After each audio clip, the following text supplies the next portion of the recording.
ভাই মন্টু, দিন দিন তোর চায়ের স্বাদ না হেভি হয়ে যাচ্ছে তো। হেভি হবারই কথা, কারণ এর মধ্যে দার্জিলিংয়ের চা পাতা পড়ে আর দুধ আসে কলকাতার বড় বাজার থেকে। তার মধ্যে লবঙ্গ, এলাচ আর অনেক রকমের মশলাপাতি মেরে তৈরি করি। স্বাদ তো দারুণ হবেই। একদম ভালোর মতো হয়েছে। লেওড়া, আমি তোকে বলেছি না সর্বদা আমার কথাটাকে সম্পূর্ণ করে দিবি। এই বাড়ির চায়ের দোকানে তোর কিসের এত অহংকার রে? খবরদার বাপ্পা, আমার চায়ের দোকান অপমান করবি না। আমার নাম এমনি এমনি ফেমাস হয়নি। আমি হচ্ছি মন্টু চাওয়ালা। যেদিকে তাকাবি সেদিকে আমারই নাম পাবি। হ্যাঁ, ঠিক যেমন সোনাগাছি দালালগুলোর নাম চারিদিকে ছড়িয়ে পড়েছে তেমন। নেহাতি আমার শরীর খারাপ, না হলে একই থেকে দেখিয়ে দিতে মজা। বাল, কি করতিস তুই? এই হ্যাঁ, শরীর খারাপ বলতে মনে পড়লো, শুনেছিস তো আমাদের গ্রামে একটা মেডিকেল ক্যাম্পিং বসছে, ওখানে নাকি ফ্রিতে চিকিৎসা হবে। তাই নাকি? তাহলে আমার বউটাকে আগে নিয়ে যেতে হবে। কেন, তোর বইয়ের আবার কি হলো? আরে যখনই রাত্রিবেলা একটু গায়ের উপরে উঠতে যাই, তখনই বাকিটা শাড়ি তুলে চুলকাতে শুরু করে দেয়। লেওরা কথা বলতে বলতে চুলকানি, খেতে বসতে চুলকানি, রান্না করতে করতে চুলকানি। বাড়া একদিন খাবারের মধ্যে বাল পেয়েছি। বাল মানে? বাল মানে চুল, আবার যে সে জায়গার চুল নয়, ফটকানো গোলাপের কুড়ি থেকে উঠে আসা চুল। খানকির ছেলের কথাবার্তা দেখ না, সারা তোর বাপ মা কি কথা বলা শেখায়নি তোকে? শেখাবে কি করে? সারাক্ষণই তোর মুখে ওর বাপের গলা ঠাসা থাকতো। বাবা সোদা বাপ্পা, হ্যাঁ রে, তোর ভাইয়ের কি খবর? মারটা কি কোথাও গেছে নাকি? ক্লাবের ধারে কাছে আর দেখতে পাচ্ছি না। না না, ঘরেই তো আছে। আর রোজই তো ঘর থেকে বাইরে বের হয়। বলিস কি রে, ঘর থেকে রোজ বাইরে বের হয় অথচ ক্লাবে আসছে না? তাহলে কোথায় যায় মালটা? পেঁচু, তুমি না দিন দিন খুব দুষ্টু হয়ে যাচ্ছ। তোমাকে কতবার বলেছি এত ঘন ঘন আমার কাছে আসবে না। তোমার বন্ধু জানতে পারলে কিন্তু রণক্ষেত্র শুরু হয়ে যাবে। আমি গ্যালারি ফাঁকা দেখেই এসেছি, তাই রণক্ষেত্রের কথা চিন্তা না করে এই কুস্তির ক্ষেত্রের কথা চিন্তা করো। বলো আজকে 4 মারবো নাকি ছক্কা? শর্ট রান দিয়ে চলে যাও, আর কিছুক্ষণের মধ্যেই তোমার বন্ধু চলে আসবে। এই তো না বৌদি, এসেছিলাম একটা ভালো মুড নিয়ে। তুমি বারবার নেপলার কথা বলে সেই মুড়ের পিনটা চটকে দিচ্ছ। ঠিক আছে, আজকে আমি আসছি। যেদিন পুরো রাস্তা ফাঁকা দেখবে সেদিন শুধু একটা মিস কল দেবে, আমি সঙ্গে সঙ্গে চলে আসবো। শুনুন শুনুন শুনুন, কাল থেকে এই গ্রামের মধ্যে ফ্রিতে চিকিৎসা দেওয়া হবে। এই যারা যারা অর্থের অভাবে চিকিৎসা করাতে পারছেন না, তারা আমাদের ক্যাম্পে চলে আসবে। মাত্র 3 দিন এই ফ্রি ক্যাম্পিং ব্যবস্থা দেওয়া হবে। 3 দিন পেরিয়ে গেলে মূল্য লাগিয়ে দেওয়া হবে, নয়তো পোদ বানানোর বিনিময়ে চিকিৎসা দেওয়া হবে। শুনুন শুনুন শুনুন। এই শোন, এই ঘরের বেডের গদি যেন নরম হয়, এতটাই যেন নরম হয় যাতে লাফালাফি শব্দ বাইরে না বের হয়। কিন্তু ডাক্তারবাবু, এই বেডের মধ্যে তো লাফালাফি তো কেউ করছে না। আপনি তো চিকিৎসা করবেন, পেশেন্টরা শুধু এসে শোবেন আর আপনি টেটোস্কোপ দিয়ে ওনাদের হৃৎপিণ্ডে চিকিৎসা করবেন। শিওরের বাচ্চা, আমি হৃৎপিণ্ডে চিকিৎসা করবো নাকি ওর বাপের বিচি চিকিৎসা করব সেটা কি তোকে বলে দিতে হবে নাকি? হ্যাঁ, যেমন কম্পাউন্ডারের মতো কাজ করছিস তেমন কাজ কর। যা, বেরো এখান থেকে। হ্যাঁ,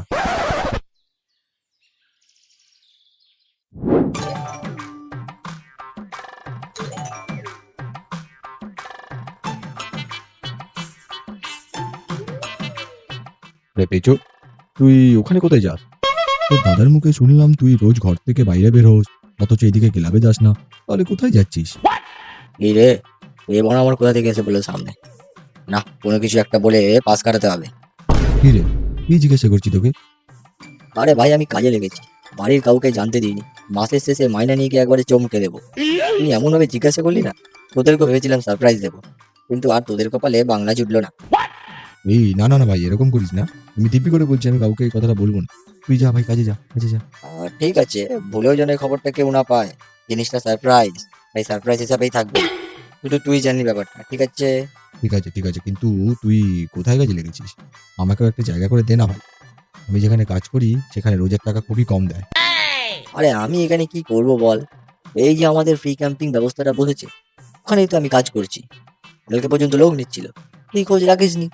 এখন আর লোক নেবে না, তবে তুই আছিস তোর বউকে নিয়ে, তুই তো দারুণ একটা ব্যবস্থা করে দেবো আমি। হ্যাঁ, আচ্ছা ঠিক আছে, কি আর করা যাবে।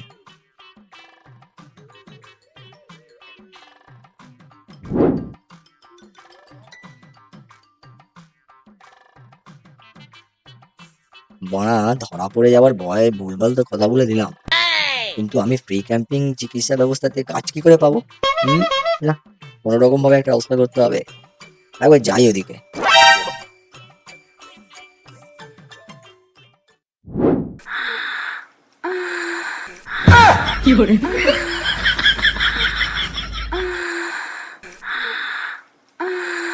আর মেরেছে লেওড়া। ডাক্তারবাবু ভেতরে কি ধরনের চিকিৎসা করছে? এই যে দাদা, বলছি আমার বউটা অনেকক্ষণ ভেতরে গেছে, ডাক্তারবাবুর কি এখনো চেক আপ করা হয়নি নাকি? বেচারি সকাল থেকে কিছু খায়নি। এই গাঁড় মেরেছে, এবার একে কি বলি? কি হলো? আমি কি ভেতরে যাব? না না না, একদম নয়। ভেতরে গেলে ডাক্তারের ভুল হয়ে যেতে পারে। আর খাবার দাবার নিয়ে আপনি চিন্তা করতে হবে না। ডাক্তারবাবু ভেতরে ইনজেকশন দিচ্ছে। ওই ইনজেকশনের মধ্যেই খাবার রয়েছে। শুধু বেরানোর সময় আপনার বউ মানে বৌদি একটু বেঁকে বেরোতে পারে। কারণ যে রোগ আপনার বউয়ের হয়েছে সেটা খুবই বিপজ্জনক। এই ভালোভাবে চিকিৎসা হচ্ছে। আপনি যান ওখানে গিয়ে বসুন, আমি দেখছি। আচ্ছা।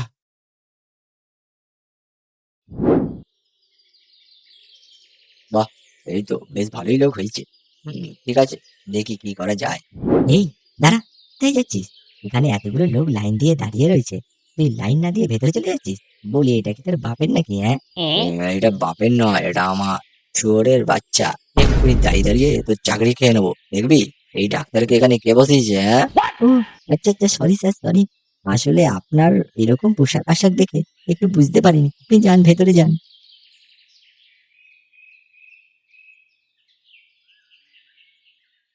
উফ, বড্ড বাচ্চা বেঁচে গিয়েছে। এবার যাই, ডাক্তারের সঙ্গে একটা ফাইনাল কথা বলে আসি।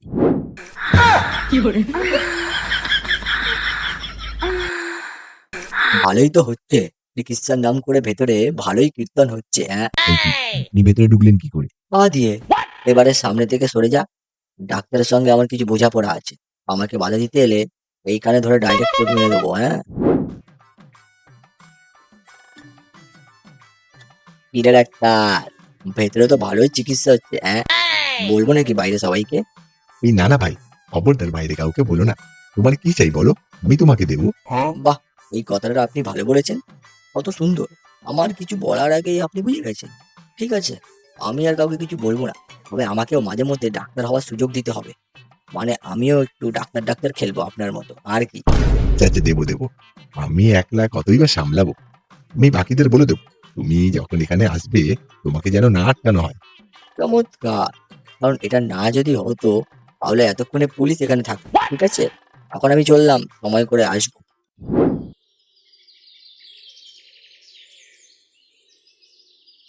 উফ, অনেকদিন পরে আজকে বউয়ের হাতে কচু চিংড়ির ঝাল খাবো।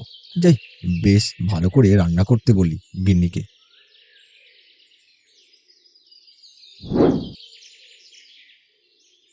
পেঁচো, তুই এখানে কি করছিস?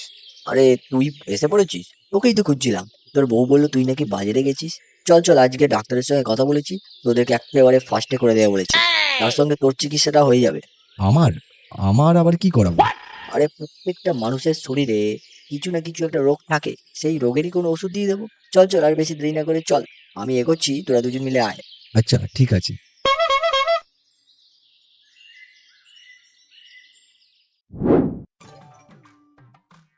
যে ডাক্তার, কিছুক্ষণ পরেই এক দম্পতি আসবে, তারা আমার বন্ধু হয়। তারা আসা মাত্রই প্রথমে তাদের চিকিৎসা হবে। হ্যাঁ, অবশ্যই অবশ্যই, তুমি যাকে বলবে তাকেই আমি আগে করাবো। তবে ছেলেটার চিকিৎসা তুমি করবে আর বউটার চিকিৎসা আমি করবো। হ্যাঁ, আচ্ছা আচ্ছা আচ্ছা।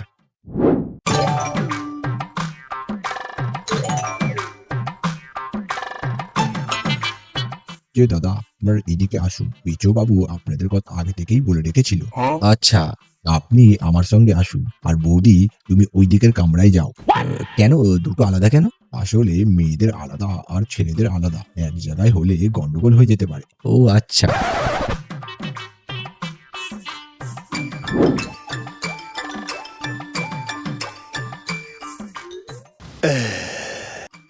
এসো বৌদি, এসো এসো, তোমার জন্যই তো অপেক্ষা করছিলাম। দেখো এখানে কত রকমের ফ্লেভার আছে, কোনটা দিয়ে আজকে নিতে চাও বলো। আরে আমি ডাক্তার দেখাতে এসেছি, তোমার সঙ্গে পিরিত করতে আসিনি। এখানে আমি ডাক্তার, স্পেশালি তোমার জন্য। এখানে অন্য কেউ ঢুকবে না, এমনকি তোমার বড় ঢুকতে পারবে না। তাই আজকের চলো পুরো T20 ম্যাচের র্যান্ডম ছক্কা হাঁকাবো। ইস, ছি, দুষ্টু। না সবকিছু ঠিক আছে, তবে বান্টুটা একটু ছোট হয়ে গেছে। সেই জন্য নিশ্চয়ই আপনার স্ত্রী আপনাকে বেশি দিতে দেয় না, তাই না? হ্যাঁ ডাক্তারবাবু, আমি বারে বারে এই জায়গাতে এসেই ধোঁকা খেয়ে যাই। এটার কিছু সমস্যার সমাধান করে দিন না। আচ্ছা সে না হয় সমস্যার সমাধান করে দেব, কারণ আমাদের কাছে অনেক ধরনের ওষুধ থাকে। কিন্তু আপনার কাছে আপনার স্ত্রী না এসে যৌবন জ্বালা কি করে মেটায়? কি করে আমরা যেমন গর্ত না পেয়ে হ্যান্ডেল মারি, তেমনি তারা শাবল না পেয়ে নিজের হাতে করে কাটি করে। এবারে ওই শুয়োরে বাচ্চাটাকে কেমন ভাবে কেলানি খাওয়াই, তাই বুঝি? ঠিক আছে, আসুন আপনার স্ত্রীকেই জিজ্ঞাসা করা যাক।